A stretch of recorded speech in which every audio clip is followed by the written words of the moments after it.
saw people running and screaming and crying, blood everywhere. I was scared. I was thinking maybe this is just a bad dream. It was very traumatizing. It was a time of fear and chaos, and a time when ordinary people became extraordinary. There are a number of heroes in this day. Tonight, stories of hope and healing. What's going through my mind? Will I survive or will I die? The spirit of a community coming together. These kids are like my own kids. From courageous students and the doctors who saved them, Pittsburgh and the entire nation stand behind this community. We are Franklin Regional Strong.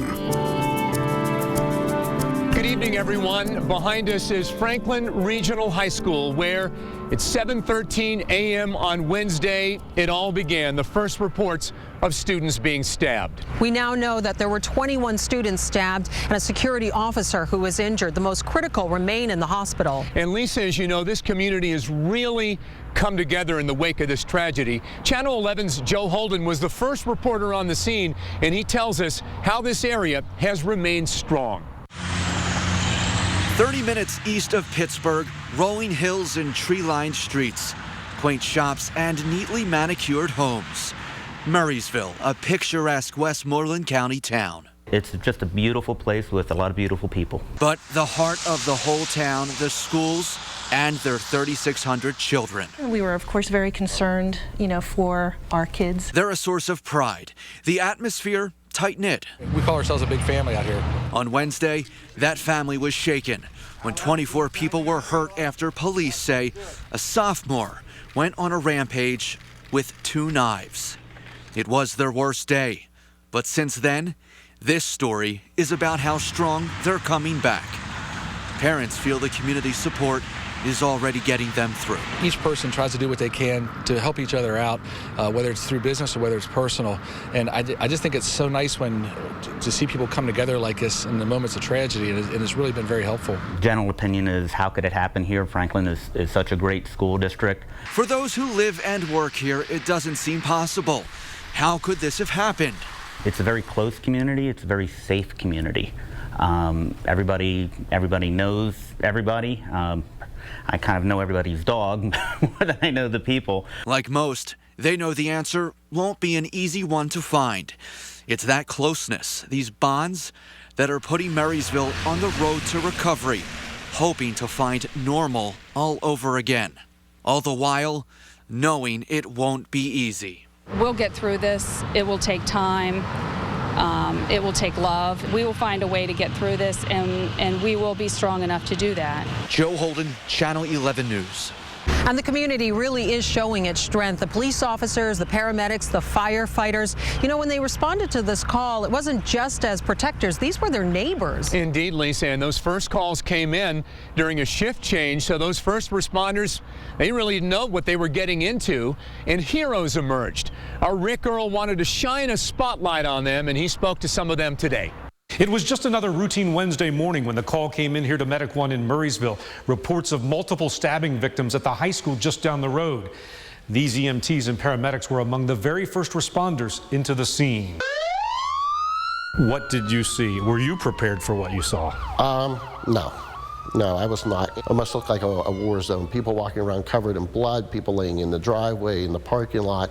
Medic 1 Chief Derek Girano got there first. One of the first people I came to was the school security guard who was sitting upright against a locker in one of the hallways, and obviously had an injury because of the blood on his shirt. I asked him if he was okay. He said, take care of the kids first. As it was going on, felt like it was a dream, but you quickly realize it's reality, and you just do what you do. Had you ever seen anything like this? Absolutely not. Never expected to either. I sat down with the medics who responded that morning. Among them, Patty Rupert, who just started working 8 days ago. Did something in the back of your mind say, hey, what have I gotten myself into? Yeah, it was a little scary. I'm like, what am I going to do? I'm not sure what I'm doing yet, but I followed the direction of my peers. EMT Andrew Rocky Zakshevitz told me he used humor to try to calm a student victim. I asked him if he liked his t-shirt, and And he said, yeah. I said, well, good, you're going to pull through so I can buy you a new one. And I ended up cutting his shirt. His aunt and uncle called the station about 5 or 6 times trying to figure out who I was. Just thanked me over and over again. So they called you to thank you for saving him? Yeah, which that's very unusual. You don't hear about that. You know, in this field, you see a patient, and if they make it, you kind of look for that and make sure see how they're doing, and that's that. But it's definitely rewarding seeing and hearing from the outcome. Medic 616, can you please respond to Redstone Highlands for a patient having chest pain? At the Medic 1 station, the hallways are filled with cards and letters of thanks from students. You undoubtedly saved lives. It makes me feel like I did my job. I wouldn't consider myself a hero, and I don't think that anybody here would consider themselves a hero. We're just grateful that we helped out. It's hard because I have children myself, so it's more so, trying to get them to comprehend. And thinking back, I'm glad to, have worked with a great group of people that day. I mean, they made a big difference. I couldn't imagine working with a different group. Everything just worked. We couldn't change that had happened, but we changed the outcome. So, and we did our jobs. The director here at Medic 1 also praised the assistance from several nearby ambulance services. He says everyone working together, treating the patients and getting them to the hospital in less than a half hour saved lives. In Murraysville, Rick Earl, Channel 11 News. And Lisa, not all the heroes were wearing uniforms. Some of them were students who jumped into action who ended up being injured. One of them is Brett Hurt. He pushed his best friend Gracie out of the way, and when he ended up getting stabbed, her actions then saved his life. Channel 11's Courtney Brennan has more on these brave teens and their reunion. Brett and Gracie were just 2 normal teens hanging out in the hallway that Wednesday morning, and then they saw the alleged suspect stabbing people all around them. And what Brett did in that moment changed their lives forever. What do you say to your best friend who saved your life? Oh, crap.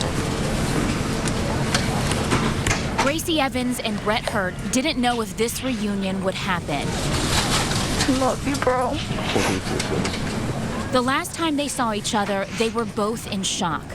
The hallways of Franklin Regional High School were under attack.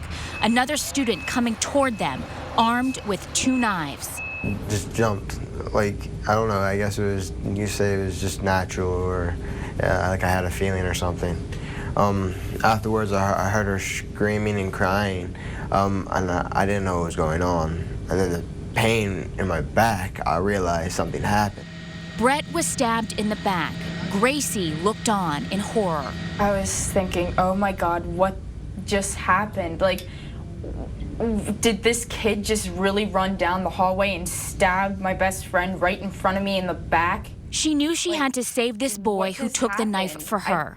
And so Gracie started putting pressure on the wound. If it wasn't for her for helping me at least stop most of the bleeding, I would have bled out right there on the floor. I thought it was he was going to be paralyzed or something because he got so closely stabbed to the spine. I thought he was going to be paralyzed, upper, lower, both. None of that happened because of Gracie's quick action. Not only is Brett recovering well, he's already out of the hospital. He told Channel 11 that the physical wounds are painful, but some of the emotional scars are worse. I'm going to remember that I saved somebody's life. I helped another person out, and that will be something no one can take away. It's a good feeling, but also I'm going to look back and gonna feel bad for the person who did it because he was sick. Wish he could get the help he needed. Brett and Gracie didn't know Alex Reibel. They never talked to him or had any interactions with this 10th grader who's accused of stabbing 21 people. Brett can't understand why Reibel would resort to such intimate and aggressive violence. It was your choice. You chose the wrong one, but you had to pay for the consequences. And if you thought more and you picked another road, it would have been different, buddy. Both Brett and Gracie worry about returning to school and walking the hallways where the unimaginable happened. But they are looking forward to one big school event, prom. Yeah, I'm gonna be dancing. He's a heck of a good dancer, I'll tell you that. He's a heck of a good dancer. He's better at hip-hop than me. I epically fail at hip-hop. He is the king of hip-hop. Over the next few weeks, Brett will work on building up his strength. To encourage him, Gracie wore her favorite Captain America sweatshirt for their reunion. Yeah, you want to see something? Maybe you need the shield. 2 students, both superheroes, who saved the day. I love you, bro, and you saved my life, and I can never repay that. What is this?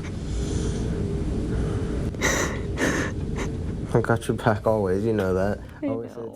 Brett is now home recovering from his injuries, and as we said in the piece, he's really excited to build up his strength and get on that dance floor and show off his moves at prom.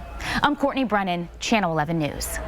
Brett and Gracie's story is just one example of how students save lives. I turned around and saw him stab Sarge, the police officer, and afterwards he went down and Mr. King took off to take the kid down, and I was right behind him, and we both jumped on him and immobilized him. Their stories of heroism when Franklin Regional Strong continues in a moment.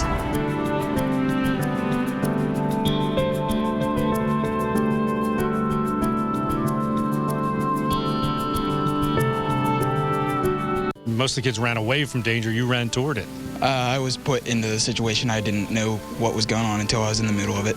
Wednesday morning, as you can imagine, it was chaotic, it was frightening, and it was terrifying, and it just took seconds, really, these kids acting on instinct, the students, the teachers, everyone really stepping up and fighting back. And Lisa, it was these split-second decisions that really helped this situation, this awful situation, from getting any worse. Channel 11's Rick Earl has a story of one young man who helped end the attack.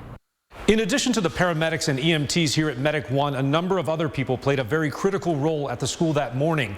Among them, a high school senior who risked his own life to help take down the suspect. I was in the school and I came down the stairs and I saw the kid and Mr. King was yelling at him and I didn't know why. I turned around and saw him stab Sarge, the police officer. As students were running through the halls, senior Ian Griffith saw Assistant Principal Sam King chasing the suspect. Griffith joined in. I was right behind him, and we both jumped on him and immobilized him. And what was going through your mind when you're doing this, when this is happening? Not much. You just instinctively reacted like that? Were you scared? Were you nervous? Yeah, I was looking for a garbage can to hit him with or something. While the principal had the suspect on the ground, Griffith attempted to keep him from stabbing them. Mr. King immobilized him. He pinned him down. I jumped on top of him as well and just held down his wrists and arms and tried to keep the knives stationary. So you're holding his hands with the knives in them? Yes. Did he try to stab you? No, he couldn't move his hands. The principal then told Griffith to go get an ambulance and the school resource officer. I went out to the lobby to go relay that message, and then as I was coming back, there were many more teachers on top of them and janitors as well helping out. So I figured that I didn't have to do anything else. So I went with the rest of the student body and went down to the field. Griffith, who plans to attend Penn State in the fall, says he didn't know the suspect, and he says he didn't hear the suspect say anything. Most of the kids ran away from danger. You ran toward it.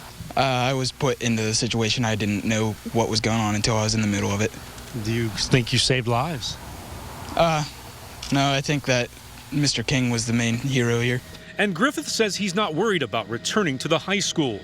It's been a safe school. There's never been any incidents, even with knives as I'm concerned. So I don't think there is any reason why we should be afraid and have metal detectors. So I think the school didn't do anything wrong in this situation. He says his thoughts and prayers are now with the victims. You've had some time to think about this. What's your reaction to what happened? I'm disturbed, mainly. Sorry for the victims and praying for them. His friends call him a hero, but Ian Griffith brushes that off and says he just played a small part in bringing down the suspect and ending the attacks. In Murraysville, Rick Earl, Channel 11 News. The attack didn't just affect everybody here in the Murraysville area. It affected every parent, student, and teacher. Even children who don't outwardly show signs that they might possibly be affected by this, that they could be struggling with what they saw on television and on social media. How to help your children cope when Franklin Regional Strong continues. You can show your support as you are watching tonight. Use the hashtag FRStrong on social media and then see what others are saying live streaming on WPXI.com. We do know he brought a knife into school at 7:15 this morning and started stabbing people. He witnessed everything and he was like, yeah, I was stabbing people, and it was just like, whoa. Anxious parents waited to make sure their children were safe. We have been in breaking news coverage now for much of the day.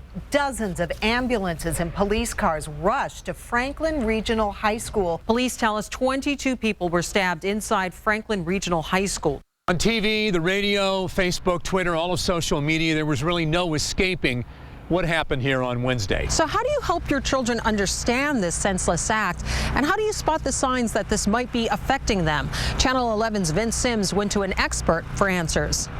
And we did want to make sure that we're able to give some information to parents out there on how to deal with this with their children. So we've brought in Siobhan Wright, who is the director of the Women's Resource Center with the YWCA of Greater Pittsburgh. She's also a clinical social worker to help us understand this. Thanks for being with us. Thanks for having me. First of all, explain how something like this could affect children.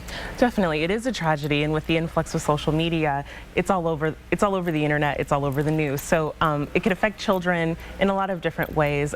Children typically aren't directly affected immediately, so they might have some slower reactions. So they might not really talk about it right now, but as time goes on, they might show some symptoms of what's called PTSD or post-traumatic stress disorder. They might have nightmares. They might be really reactive to things they're not normally reactive. So that's hyper arousal. So just being really nervous and really jittery, really jumpy. So it's important to be aware of that. They might not want to talk about it right away, and that's okay. It's really just important to take their lead. Mm-hmm. So, and it might come out later on that they do want to talk about it. So just being aware that children are affected in different ways. Some might not have a direct reaction, but as time goes on, especially if they were very closely related or they were very close to what happened, things might pop up. Yeah, and as we're talking about that, if parents start seeing that behavior change in their children, then how do you go about trying to talk to them about this or helping them deal with this? What should a parent do or say? I think just being upfront, just saying, you know, I'm really concerned about you. I noticed that you might not be doing the same thing that, you know, that you might not, you might notice that they're doing things differently. They might not be having as much fun doing the things they normally did to have fun. They, like I said, they might be having nightmares. They might be isolating. They might have a change in appetite, a change in sleep. So just being upfront with the child, I notice that things are different, that you're acting a little bit differently, and I just want to make sure that you're taken care of because I'm concerned about you. And as the parent, should the parent engage the child to ask questions about it, or should the parent kind of just be that listening ear to the child? Sure. I think at the beginning it's important to say, I'm not going to make you talk about this, but just know I'm available. So take their lead. They might not want to talk about it right away. Just follow their lead.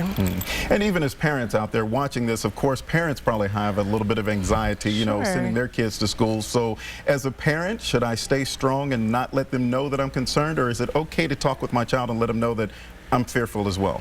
I think it's important to be honest with your child and tell them that you're concerned.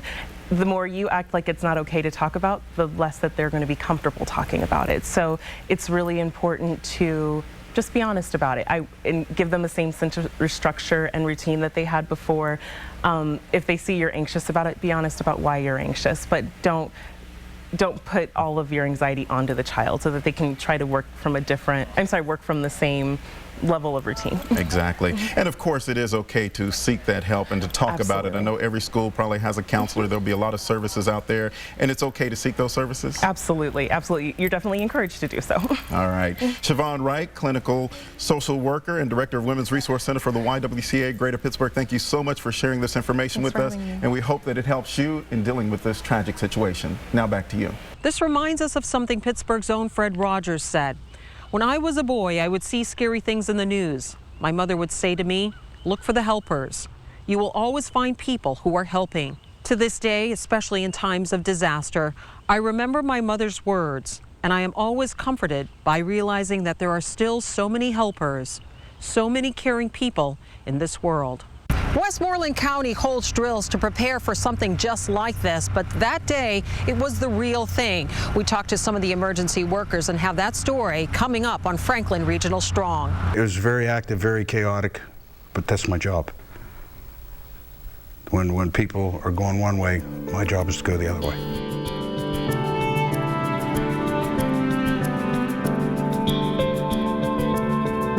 I'm never gonna look at that hallway the same. I'm never gonna walk down it the same way again. In the midst of unthinkable tragedy inside one of our schools, you think you're so safe there, and then something like that can just happen. came acts of incredible courage. Students are safe as safe can be. We haven't lost a life. Tonight, a tribute to the heroes who make Franklin Regional strong.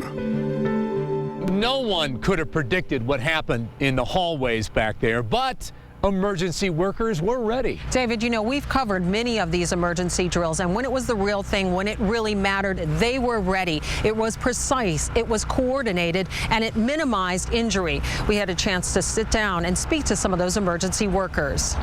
On Wednesday morning, there were screams in the hallway that alerted school resource officer Buzz Yaxie that something was wrong. We opened the door to my office and exited my office into the hallway.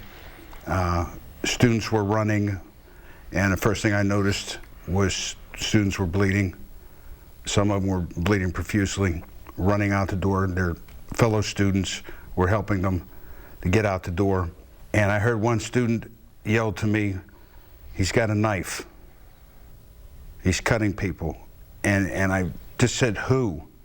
And I don't know. Where's he at? We don't know where he's at. I sat down with Buzz, the Murraysville police chief, and the head of Westmoreland County Public Safety, who relived that morning. Started down the hallway, at which time I saw Sergeant Resitar leaning up against the doorway there, and he was holding his left side, and his whole shirt was nothing but blood. I saw two individuals laying approximately, like the chief said, about 5 feet right behind him, and I started to Sergeant Resitar to check on him to make sure he was okay. He says, "I'm fine." And one of the other security guards said, "Buzz, cuff him." And at first I didn't know what he meant because I didn't see anybody. But here, the two that were laying there right beside him was Assistant Principal Sam King and the actor, at which time I placed him in handcuffs, you know, pat him down, make sure he didn't have the weapons. And I was told that the weapons were already secured. And I stayed with him. The chief come down. We kept talking to Sergeant Resitar just to keep him alert. Buzz radioed police for help. Murraysville Police Chief Tom Seafield was just starting his shift when he heard the call and rushed to the scene. It almost looked like, you know, some kind of disaster hit. So I sort of knew at that point that, you know, this can't be good. You know, this can't be good. And going into the building, I mean, the whole impact just got worse as you went in. And it was chaotic, and it was quite a scene. My first instinct, you know, as an emergency responder, is to stop and give aid. But I knew perhaps there were more important things in there. These people were being taken care of. I had to go inside the school to see what was going on. At that point, did you know if the suspect had been apprehended? No, I didn't know at that time. So it was an active scene? Yes, it was. It was fluid, yes, yes. And then you walked into the building, and what happened next? Well, I sort of went running into the building. As I went in, you know, there's a lot of people in the hallways. It's chaotic, some screaming and scuttling about. I believe I was directed towards the hallway, which turned out to be the science wing in the first floor of the high school. At that point, I began to see drops of blood that sort of led into that hallway. As I rounded the bend and proceeded down the hallway, I observed who I know to be a security guard sitting in a seated position with his back leaning against a door jamb. I observed that he was bleeding from the stomach area. At about the same time, about 5 feet behind that point, I observed Officer Yaxie with a younger student in handcuffs and taking control of that student. The suspect, a 16-year-old sophomore, Alex Rybel. Did he seem dazed? Did he seem like he was resisting, or did he seem like... No, he didn't. When I got there, he was very passive. He was just laying there. He did everything I asked him to. I asked him, "Is anybody else with you?" He said no. And once I got back in there is when I really realized the full impact. And This part gets me because my son's a senior. And I didn't know if he was in there or not. Only later did he learn his son was okay. Started to see blood laying on the floor, scattered around the floor, and I started to peer into the rooms as I went down the hallway. I came to room 114. I went into that room, and I think that turned out to be the room of 2 critical patients. I observed that time blood all over the place. My detective sergeant Tappy was actually on the floor with one of the victims who appeared to be gray to me, and we actually probably thought that he was going to go. The kids that are seniors now, I've been with them since they've been in 2nd grade. So I've gotten to know a lot of them know me. And it's tough. You know, at the time, going through and assisting with the injured net, I try to put in my mind, I didn't want to see faces because I didn't have time to be emotional. I had time to do a job, and that's what I had to do. We can plan for these type of events, but we're never prepared. There's a big difference between planning and preparing. I don't know if there anymore there could be such a normal class life anymore. For the kids that are in the high school right now, that have witnessed it, that have gone through it. But it's a healing process now. Probably most of us have children, you know, and it impacts you as a father, a grandfather. You know, they are so precious to us. This shouldn't happen. You know, this kind of stuff shouldn't happen. Can we ever prepare completely for something like this? No, I don't think we can. There are still so many questions about what could have possibly set off this attack. Well, we went to a man who helped answer some of those questions for the FBI. Channel 11's Alan Jennings spoke to a former FBI agent who talks about what might have possibly set this suspect off, as well as what federal agents would be looking for inside the teen's home. Alex, you want to say anything about this? Alex Rabel's age and computers will speak volumes to investigators. Retired supervisory FBI agent Larry Likar, currently chair of La Roche College's Criminal Justice Program, told me the FBI seizure of computers and hard drives from Rabel's home just may reveal his most intimate communications, including identifying a possible partner, a mentor, or an online bully. They're going to try to find out who did he talk to. And they also have a legitimate concern. Sometimes individuals decide to commit these acts jointly. That's a possibility. So what if there is an accomplice, a sleeper? Federal agents are checking Rabel's cell phone as well, text messages, to find out also who he's been talking to. They're going to try to make sure that there isn't another potential attacker who might be out there thinking about it or may have actually planned it with the offender. A real accomplice, of course, according to Likar, would be a frightening prospect. Agents are now working with Murraysville PD feverishly to uncover any possible dark side connection with Rabel's friends. Likar's experience as an FBI expert in terrorism and violent crimes gave birth to his latest book. Likar told me a teenager's homicidal rage similar to Rabel's is almost always deeply personal. We do know that when someone makes a choice, once they commit to bringing the weapon, actually getting the weapon, they've now moved beyond just the anger stage, which always is there. Now he's obviously been angry because that's a precursor to violence. What and who triggered Rabel's stabbing rage? I mean, he's angry about something. Now, when that started, in some cases, it can be relatively a short time ago. I asked if it appeared that Rabel had a hit list. He could have had several individuals that he was personally looking for.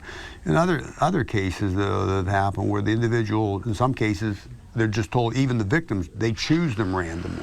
Rabel's 8-inch knives are what investigators call hard-edged weapons, classifying this kind of an attack as very rare in the U.S.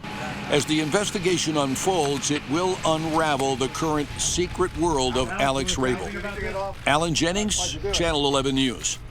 As for the suspect, 16-year-old Alex Rabel is in a juvenile detention center here in Westmoreland County. Police say he came to the school with 2 kitchen knives and began slashing people in the hallway. Rabel's attorney initially said bullying had nothing to do with the attacks, but later told us it may have played a part. And police are looking into a threatening phone call that was made the night before the attacks. The phone is being analyzed by the FBI to see if Reibel made the call. Reibel's attorney says the teen is remorseful, and the boy's father is asking for prayers. My prayers go out to everyone who was injured today, and I hope they recover as quickly as possible. He's upset. He knows he's in a world of stuff right now, and how serious it is, and he can't believe he did this, to tell you the truth. A psychologist will now evaluate Reibel. We'll have more coming up tonight on Franklin Regional Strong. And you can show your support as you are watching tonight. Use the hashtag FRStrong on social media and then see what others are saying live streaming on WPXI.com.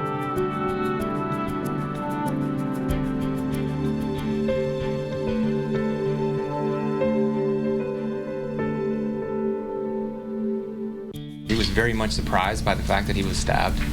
And he said specifically, Mr. Lucci, who deserves the credit, took him to his side, laid him down, put pressure on his wound, and really calmed him and supported him. So it's right. There are. I think if anything, we were taking care of the victims. We were managing that, and now those stories of heroism and support and compassion all come out.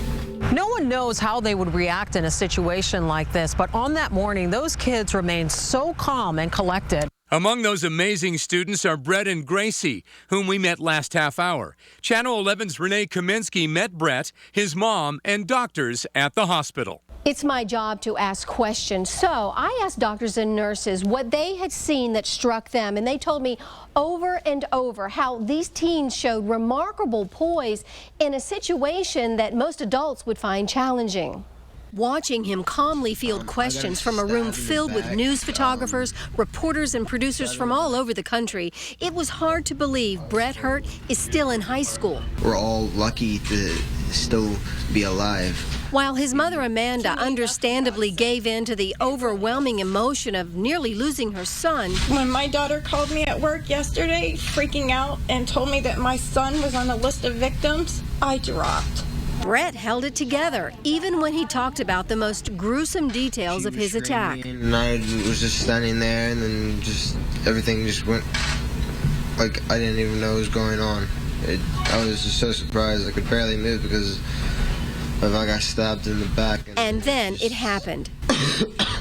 A simple cough brought the pain, reminding everyone in that room this seemingly stoic young man was still just a teenager, trying to be strong for us. I think they're a stoic group, and they're mature beyond their ages. Dr. Mark Rubino, Chief Medical Officer for Forbes Hospital, told me he and his colleagues had noticed it first. Not just Brett, but the other teens, some of them brought in with wounds that would make adults crumble, showing exceptional strength.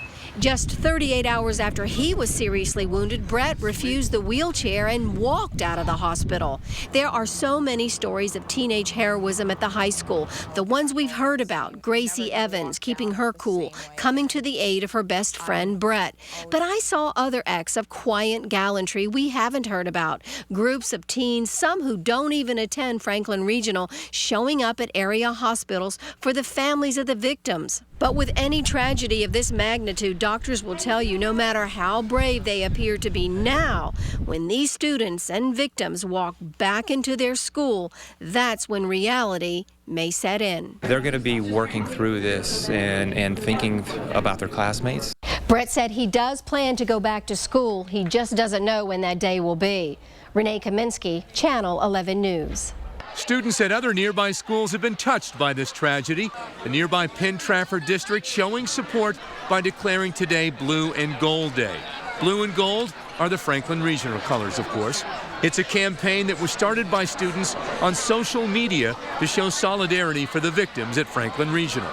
A couple miles down the road, and people from here know each other. Like, I know I have friends from Franklin, and it's just a terrible thing to happen, and we just want to show that we're here for them.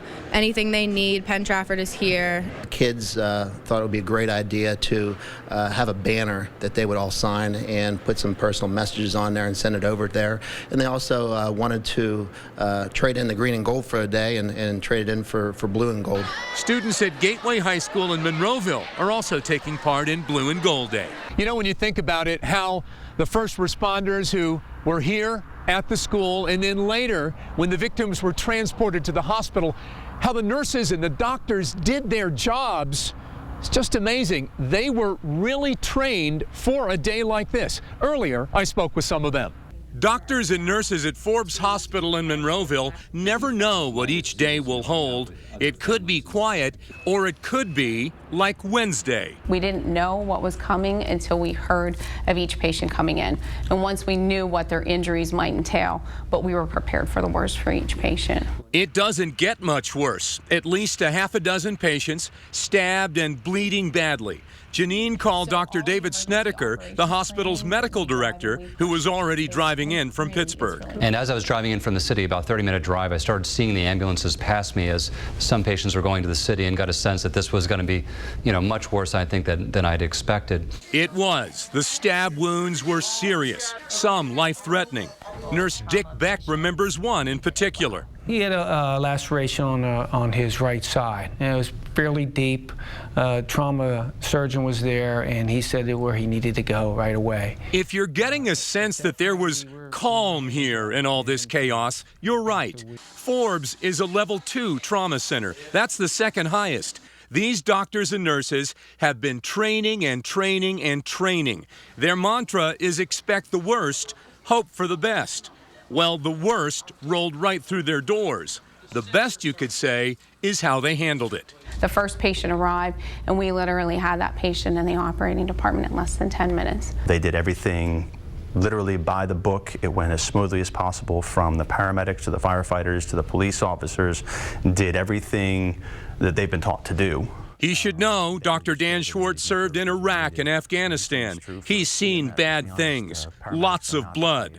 So is Dr. Snedeker, a veteran ER doc, who says trauma nurses and doctors, even though they're working on young kids, possibly some they might know, who've been horribly attacked, at that point must simply go to work.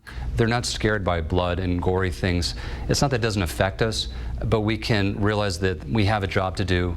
We have to help these people, so it doesn't affect us. I don't have the answers to the world, but I feel for the families. I feel for the patients. I feel for what they had to go through. And I look at a lot of people as heroes, and that goes from, what we do to try to help somebody, but the families and those kids, what they had to go through in order to control what was going on, which they had no control over.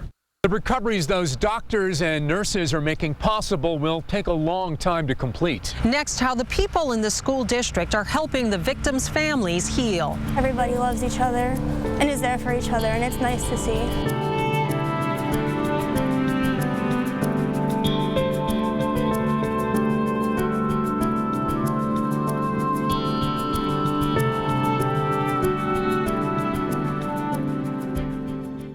I'm Courtney Brennan. Thank you so much for watching our Franklin Regional Special.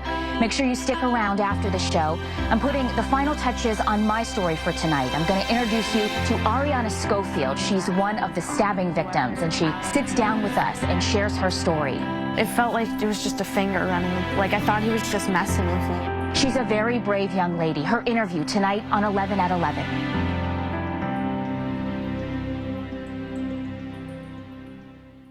Sleeplessness can be caused by any number of things, including your mattress. Mattress Discounters carries the most respected brands. Don't compromise on the quality. Your sleep is too important.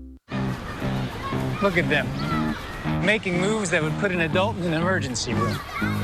Yet all they really want to do is grow up. It's funny. Everyone I know wishes they could go back and feel younger. Sound familiar? Then test drive one of these. During the Cadillac Spring event, lease the quick and nimble 2014 Cadillac ATS for around $399 a month, zero due at signing. Change the way you drive forever.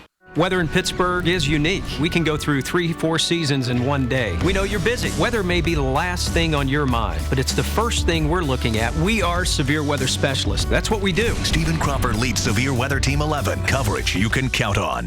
We want to end tonight where we started, with the people of Murraysville, Delmont, and Export, the communities of the Franklin Regional District. And Lisa, our Joe Holden is with us once again to show us how they're sticking together. It's a powerful scene, the beginnings of a comeback. Because of this experience, we've grown stronger than we ever been. It's day 3, another day off for Franklin Regional students, and school spirit is catching like wildfire. These students are staying busy. Shirts are coming out by the dozens, going to surrounding communities and sports teams, and we just couldn't be more thankful and appreciative of all the support we've been getting from everybody. The t-shirts with words Proud FR came about through Eric Hanshy's company, GoFancy.com. Eric, a parent of a Franklin Regional sophomore, came up with a simple yet positive message in the middle of the night. And since word got out, they've been stormed with orders. Volunteers are going as fast as they can to get them done. A couple thousand already gone today, 2 more thousand coming at 3 o'clock, 5,000 tomorrow and 5,000 Monday. We can't make the shirts fast enough. You know, we've got orders for schools all over the country. Courtney Mickle, a junior at Franklin Regional, says being here with friends is bringing a little bit of normal into what's been a horrible week. This is the first time I've been able to see a lot of people, and just going out front and seeing my classmates and even their parents, it's just making everything more comfortable. An incredible moment happened while Channel 11 was inside this Marysville warehouse. This is Michael Spila. He spent a night in the hospital after he was stabbed in the back. Michael, a Franklin Regional sophomore, was here making t-shirts. His dad told me they are forever grateful for the work of first responders. This scene here is both heartwarming and chilling. Especially the victims coming down to help make these shirts already. And just the smiles, they're smiling already 2 days after. It's unbelievable. It's unbelievable. Michael is expected to make a full recovery. Meanwhile, the work continues at a frenzied pace to spread the message. Here we go, buddy. One t-shirt at a time. It's helping students like Ben Wagner and Valentina Fripoli cope with what happened at school. Just how something so negative could turn out to be something so positive throughout the community. It's just crazy how many positive things are coming from this, and how it's just making our community such a closer and tighter community, and being just amazing. When it gets tough, that we all come together like no other. I mean, Franklin has been through so much already, and every time something happens, we just get closer and closer. We are really tight-knit community in school, and I know when it comes down to this, everybody loves each other and is there for each other, and it's nice to see. This family, Franklin proud, Franklin strong, is ready to turn the page, to move past a dark chapter. That April morning that shook the heart of this Westmoreland County town. Marysville, we're a lot of happy people, and we just love our community. In Marysville, I'm Joe Holden, Channel 11 News. Thanks, everyone, for joining us to celebrate all the people who did such good on such a terrible day. 11 at 11 is next right here on Channel 11.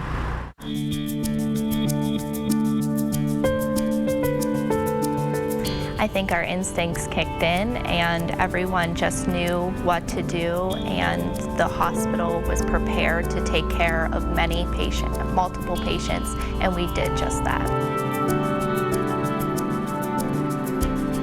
Marysville is a big municipality. It covers a lot of square miles. But after this event, it became a small town. People helping people to get through this tragedy.